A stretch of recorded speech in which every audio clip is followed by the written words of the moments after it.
Hi guys and welcome back to our YouTube channel. तो इस video में हम लोग डिस्कस करने वाले हैं part one of the Indian constitution. ठीक है, तो पार्ट वन हमारा है यूनियन एंड इट्स टेरिटरी। तो इसमें जितने चार आर्टिकल्स है सब कुछ हम लोग इन पर्टिकुलर चार आर्टिकल के बारे में डिस्कस करेंगे इस वीडियो में। तो चलो शुरू कर लेते हैं। तो सबसे पहला आर्टिकल जो है यहाँ पे हमने देखिए कि यहाँ तीन चीज़ें लिखी गई हैं। ठीक है, तो पहली चीज़ हमारी है कि इंडिया दैट इज़ भारत। ठीक है, तो इंडिया और भारत इंटरचेंजेबली हम लोग यूज़ करते हैं। ठीक है, तो वही यहाँ पे बोला है कि India that is Bharat shall be a union of states.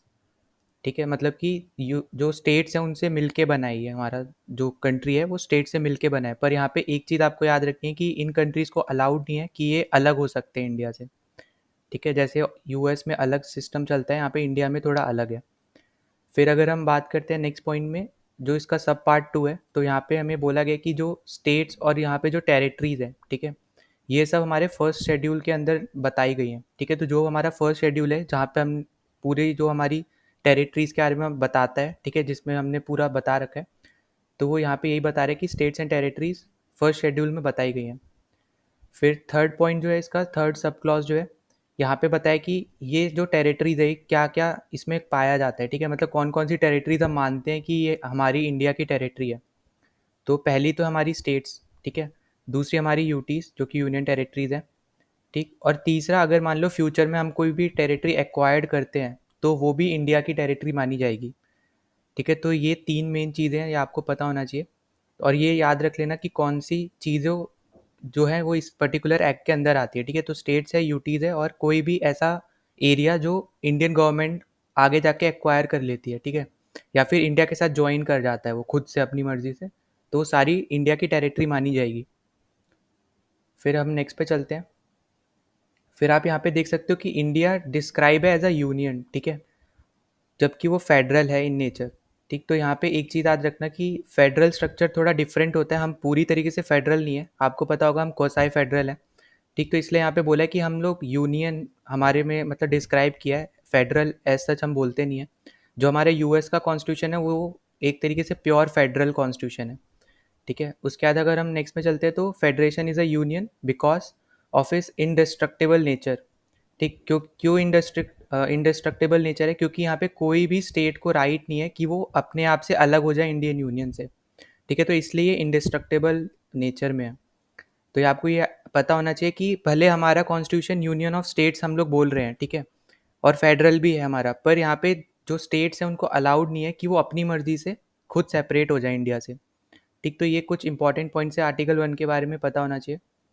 फिर सेकंड आर्टिकल जो हमारा है यहाँ पे पावर कर मतलब एक टाइप से पावर प्रोवाइड करता है वो पार्लियामेंट को, ठीक है, कि वो कोई भी एक न्यू और स्टेट्स बना सकते हैं। ठीक है, या तो ऐड कर सकते हैं या कोई भी एक न्यू जो अलग से कोई एरिया उसको स्टेट बना सकते हैं। ठीक, तो यहाँ पे ये पर्टिकुलर आर्टिकल उसमें प्रोवाइड करता है ये पर्टिकुलर पावर। तो इसका मतलब क्या है कि एक टाइप से यहाँ पे बोला जा रहा है कि parliament can redraw the map of India. ठीक है, कि मतलब कि वापस से, ठीक है, मतलब एक टाइप से ऐसी पावर है पार्लियामेंट के पास हमारे, कि वो एक टाइप से पूरा जितना भी स्टेट्स का जो भी एरिया है ना वो कुछ भी रीड्रॉ कर सकता है। ठीक है, तो यहाँ पे आपको पता होगा कि जो सिक्किम हमारा स्टेट है, ठीक है, वो पहले इंडिया का पार्ट नहीं था, तो वो 36 कॉन्स्टिट्यूशनल अमेंडमेंट एक्ट के थ्रू ऐड हुआ है। तो वो भी हमारा आर्टिकल 2 का जो एक सब क्लॉज है, ठीक है, आर्टिकल 2A, इसके थ्रू ऐड हुआ है। ठीक है, यहाँ पे आप देख सकते हो, तो 35th के थ्रू वो पहले ऐड हुआ था, जिसमें वो देख रहा था कि इंडिया में रहना उसके लिए सही है कि नहीं है वगैरह। ठीक, उसके बाद फिर ये पर्टिकुलर चीज़ रिपील हुई थी और बाद में फिर परमानेंट ऐड हुआ था आर्टिकल 36 के अंदर। ठीक है, तो ये हमें आइडिया इसका होना चाहिए। तो आर्टिकल 2 से वो हमारा सिक्किम जो स्टेट है, ठीक है, वो जो पहले इंडिया का पार्ट नहीं था, वो हम हमारे साथ एक टाइप से आप बोल सकते हो इंडियन यूनियन में ज्वाइन हुआ था। ठीक है, फिर अगर हम नेक्स्ट आर्टिकल पे चलते हैं तो नेक्स्ट आर्टिकल यहाँ पे बहुत सिंपल सी चीज़ है, ठीक है, ये शॉर्ट फॉर्म है, आप ऐसे याद कर सकते हो, फीडा। ठीक, फीडा में एफ का मतलब है कि parliament can form a new state by separating और कंबाइनिंग अ स्टेट। ठीक है, मतलब कोई एक स्टेट है, मान लो जैसे फॉर एग्जांपल अगर हम तेलंगाना का एग्जांपल लेते हैं, ठीक है, तो पहले वो आंध्र प्रदेश था। यहाँ से फिर उन्होंने क्या किया कि आंध्र प्रदेश को दो टुकड़ों में तोड़ दिया। ठीक है, एक आंध्र प्रदेश रह गया और एक तेलंगाना बन गया। तो वो यहीं से बना है कि सेपरेट अ न्यू स्टेट। ठीक है, और ऐसा भी हो सकता है कि आगे जाके मान लो अगर तेलंगाना आंध्र प्रदेश एक बनना चाहते हैं, ठीक है, तो वो भी हम इसी पर्टिकुलर आर्टिकल के हेल्प से कर सकते हैं। ठीक, तो यहाँ पे भी है कि combining of any two states या मोर देन टू स्टेट्स। ठीक है, तो यहाँ पे एफ का मतलब ही हो गया। फिर अगर हम आई की बात करते हैं तो आई का हो गया कि increase the area of any state. मतलब जो भी आपको मैप में एरिया दिखता है कि इसका इस पर्टिकुलर स्टेट का इतना एरिया वगैरह, तो पार्लियामेंट के पास इस पर्टिकुलर आर्टिकल से ऐसी पावर आ जाती है कि वो इंक्रीज भी कर सकती है ये एरिया, और यहाँ पे डी का मतलब है कि डिक्रीज भी कर सकती है। ठीक है, तो यहाँ पे एफ आई डी का ये हो गया। फिर ए का जो है, फर्स्ट ए का मतलब है कि वो अल्टर कर सकते हैं कोई भी स्टेट का एरिया। ठीक है, फिर फोर्थ हो गया, लास्ट है हमारा ए, जो है किसी भी स्टेट का नाम बदल सकती है। ठीक है, तो जैसे आपको पता होगा कि हमारे पुराने जितने भी नाम थे, ठीक है, मैसूर अभी कर्नाटका हो गया, मद्रास तमिलनाडु हो गया, ठीक है, यूनाइटेड प्रोविंस हमारे उत्तर प्रदेश हो गया। तो ये जितने भी ये नाम चेंज होते हैं सब अब इससे इसके हेल्प से कर सकते हैं। ठीक है, आर्टिकल 3 में ही जो हमारा ये एक पॉइंट है, इसके हेल्प से हम लोग कर सकते हैं।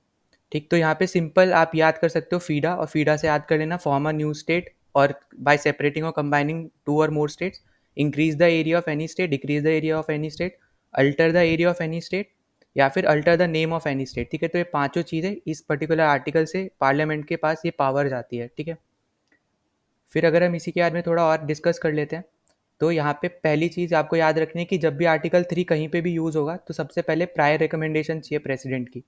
ठीक है, विदाउट प्रायर रिकमेंडेशन कोई भी न्यू स्टेट नहीं बन सकती, ना कोई एरिया चेंज हो सकता है, कुछ भी नहीं हो सकता है। ठीक है, ना नाम चेंज हो सकता है। तो सबसे पहली चीज़ याद रखें कि प्रायर रिकमेंडेशन ज़रूरी है प्रेसिडेंट के लिए। उसके बाद जब मान लो कि प्रेसिडेंट रिकमेंड कर देता है, ठीक है, उसके बाद क्या होता है कि जो भी ये बिल होगा, ठीक है, यहाँ पे जो भी बिल होगा ये रेफर किया जाता है उस स्टेट की लेजिस्लेचर को। ठीक है, जैसे फॉर एग्जांपल जब तेलंगाना अलग हुआ, ठीक, तो यो जो वो बिल था वो सबसे पहले उस स्टेट की लेजिस्लेचर के पास गया, जो कि था आंध्र प्रदेश के स्टेट लेजिस्लेचर। ठीक है, फिर वहाँ पे उनसे पूरा पूछा गया, ठीक है, उनके एक्सप्रेस मतलब वो व्यूज़ एक्सप्रेस करने के लिए बोला गया कि आपके हिसाब से जो हम बिल बना के लाए हैं, मतलब ये आपके हिसाब से कैसा है वगैरह। ठीक है, तो ये करने के बाद यहाँ पे एक चीज़ आपको याद रखनी है कि ऐसा नहीं है कि अगर मान लो स्टेट लेजिस्लेचर बोलता है कि नहीं हम नहीं चाहते हैं, ठीक है, बाद में मतलब कोई कोई पॉइंट्स पे, तो जो वो जो चीज़ें बोल रहा है ना वो बाइंडिंग नेचर में नहीं है। ठीक है, वो पार्लियामेंट के ऊपर है, वो करना चाहते हैं कि नहीं करना चाहते, तो वो बाइंडिंग नेचर में नहीं है। ठीक है, वो अपना एक्सप्रेस कर सकते हैं व्यूज़, पर वो बाइंडिंग पावर नहीं है। ठीक, तो आपको ये याद रखना है कि जो स्टेट लेजिस्लेचर के पास पावर है वो बहुत लिमिटेड है। ठीक है, फिर अगर मान लो जो उन्होंने चेंजेस करने को बोले वो पार्लियामेंट कर लेता है, पर थोड़े डिफरेंट चेंजेस कर लेता है। ठीक है, तो अब उसके बाद ना, बाद में जो पार्लियामेंट के पास, जब पार्लियामेंट ने अब बना दिया वो लॉ, बिल बना दिया, तो वापस से फिर वो स्टेट लेजिस्लेचर के पास नहीं जाएगा। ठीक है, वो डायरेक्ट फिर आगे चला जाएगा। ठीक है, तो ये याद रख लेना, हमने ये वाला पॉइंट तो डिस्कस कर लिया कि बाइंडिंग नेचर नहीं है। ठीक, अब उसके बाद फिर जो भी न्यू चेंजेस मान लो कि बनाए हैं पार्लियामेंट ने, तो अब ज़रूरी नहीं है कि वो स्टेट लेजिस्लेचर के पास जाएगी। ठीक है, उसके व्यूज़ जानने के लिए, तो आपको ये आइडिया होना चाहिए। ठीक, उसके बाद अगर हम बात करते हैं यहाँ पे कि no reference is needed to be made to that legislature for its view on the bill. ठीक है, तो सेम चीज़ यहाँ पे वही बोला जा रहा है कि ज़रूरी नहीं है कि अब जो चेंजेस हमने वापस से किए हैं उसके लिए हम वापस से स्टेट लेजिस्लेचर के पास भेजें और उनके व्यूज़ जाने। ठीक है, तो सिर्फ एक बार भेजा जाएगा। ठीक है, मेनली मैक्सिमम टाइम पे एक बार भेजा जाएगा, वो था एकदम शुरू में, जब चेंजेस कर लिए उसके बाद ज़रूरी नहीं है कि भेजा जाए। ठीक है, फिर हम बात करते हैं डिफरेंस क्या है आर्टिकल 2 और आर्टिकल 3 में। ठीक है, तो आर्टिकल 2 क्या बताता है यहाँ पे बेसिकली कि यहाँ पे क्रिएट कर रहे हैं न्यू स्टेट्स, ठीक है, फ्रॉम टेरिटरी, ठीक है, विच वॉज नॉट और Holi in part of territory of any state. ठीक है, मतलब कि क्या हुआ कि हम एक नई स्टेट बना रहे हैं, पर वो एक पर्टिकुलर जो स्टेट बना रहे हैं वो पूरी तरीके से किसी दूसरे स्टेट की टेरिटरी नहीं है। ठीक है, तो ये हमें आइडिया होना चाहिए, ये आर्टिकल 2 बताता है। ठीक है, आर्टिकल 3 क्या बताते हैं कि हम न्यू स्टेट बना रहे हैं और वो पूरी तरीके से जिससे भी हम बना रहे हैं वो पूरी तरीके से वो पर्टिकुलर टेरिटरी इंडिया की उस पर्टिकुलर स्टेट का पार्ट है। ठीक है, जहाँ पे भी हम ये पर्टिकुलर बिल उस स्टेट लेजिस्लेचर में भेज रहे हैं, तो उसी स्टेट लेजिस्लेचर का वो पार्ट है, वो एरिया। ठीक है, जो हम अब सेपरेट करके एक न्यू स्टेट बनाना चाह रहे हैं। तो आपको ये आइडिया होना चाहिए कि आर्टिकल 3 पूरी तरीके से इंडियन स्टेट्स के ऊपर लगता है, उस टेरिटरी पे लगता है जो पूरी तरीके से इंडियन स्टेट के अंदर आती है, और आर्टिकल 2 उस जगह पे लगता है जहाँ हम एक टाइप से बोल सकते हो कि पूरी तरीके से वो हमारी टेरिटरी नहीं है। ठीक है, ना आधी है ना पूरी तरीके से, जैसे सिक्किम आर्टिकल 2 की हेल्प से आया था। फिर जितनी भी न्यू स्टेट्स हमारी बनी है, छत्तीसगढ़ हो गई, उत्तर प्रदेश के बाद फिर वहाँ से उत्तराखंड हो गई, ठीक है, उत्तर प्रदेश से जो बनी थी, और फिर पंजाब से हमारी हिमाचल प्रदेश बनी, हरियाणा बना। ठीक है, और फिर नीचे अगर हम आते हैं तो तेलंगाना बना, जितनी भी न्यू स्टेट्स बनी है, ठीक है, सब की सब हमारी इसी पर्टिकुलर चीज़ से बनी है। ठीक है, आर्टिकल 3 से। तो इसका हमें आइडिया होना चाहिए कि इन दोनों के बीच में डिफरेंस क्या है। ठीक है, फिर हम लास्ट आर्टिकल पे चल लेते हैं इस पर्टिकुलर पार्ट के। तो आर्टिकल 4 हमारा जो है ठीक है, यहाँ पे क्या बोला जा रहा है कि any law which contains provision under article 2 और आर्टिकल 3, ठीक है, shall contain provision for the amendment of first schedule and fourth schedule. इसका मतलब क्या हुआ कि कोई भी लॉ जो आर्टिकल 2 और आर्टिकल 3 से बन रहा है, ठीक है, वही सेम चीज़ जो है हमारे फर्स्ट और फोर्थ शेड्यूल में भी अमेंड की जाएगी। ठीक है, क्यों की जाएगी? क्योंकि आपको पता होगा फर्स्ट शेड्यूल हमारा क्या है। फर्स्ट शेड्यूल है हमारा कि इंडिया एंड इट्स टेरिटरी, ठीक है, मतलब कि टेरिटरीज जितनी भी इंडिया की वो सबके नाम उसमें, मतलब उस सब के बारे में उसमें बताया गया, ठीक है, फर्स्ट शेड्यूल में। फिर फोर्थ शेड्यूल में क्या है, सीट्स के बारे में बताया, राज्यसभा में कितनी सीट्स वगैरह होंगी। ठीक, तो इसलिए जो भी चेंजेस हमारे आर्टिकल 2 आर्टिकल 3 में कोई भी लॉ लाता है, तो वहाँ पे भी हमें याद रखना है कि फर्स्ट शेड्यूल और फोर्थ शेड्यूल में भी उसमें चेंजेस होंगे। ठीक है, अब जैसे तेलंगाना जब सेपरेट हुआ, तो जब सेपरेट होगा तो ऑब्वियस सी बात है कि उनकी भी कुछ रिप्रेजेंटेटिव्स होंगे, ठीक है, राज्यसभा में। तो वो कौन उसमें, मतलब आप कहाँ से देख सकते हो वो चीज़? आप फोर्थ शेड्यूल से देख सकते हो, ठीक है, नंबर ऑफ सीट्स कितनी है तेलंगाना के पास। और फिर सेम चीज़ कि तेलंगाना इंडिया का पार्ट है, ये आप कहाँ देख सकते हो? फर्स्ट शेड्यूल में देख सकते हो। ठीक है, तो ये हमें याद रखना है कि सेकंड और थर्ड आर्टिकल से कुछ भी लॉ बनेगा तो हमारा फर्स्ट और फोर्थ शेड्यूल दोनों में ही अमेंडमेंट्स होंगे। ठीक है, और एक चीज़ याद रखना कि ये जो चेंजेस हम कर रहे हैं ना, ठीक है, ये पर्टिकुलर आर्टिकल से, ये आर्टिकल 368 जो अमेंडमेंट्स वाला आर्टिकल है उससे उससे कोई लेना देना नहीं है। ठीक है, इनका यहाँ पे आप देख सकते हो कि no such laws made under this article shall be considered as an amendment under article 368। ठीक है, तो वो अमेंडमेंट नहीं है, जो आर्टिकल से हम लोग कोई भी लॉ बना रहे हैं यहाँ पे 2 और 3 से, तो वो कोई अमेंडमेंट नहीं है।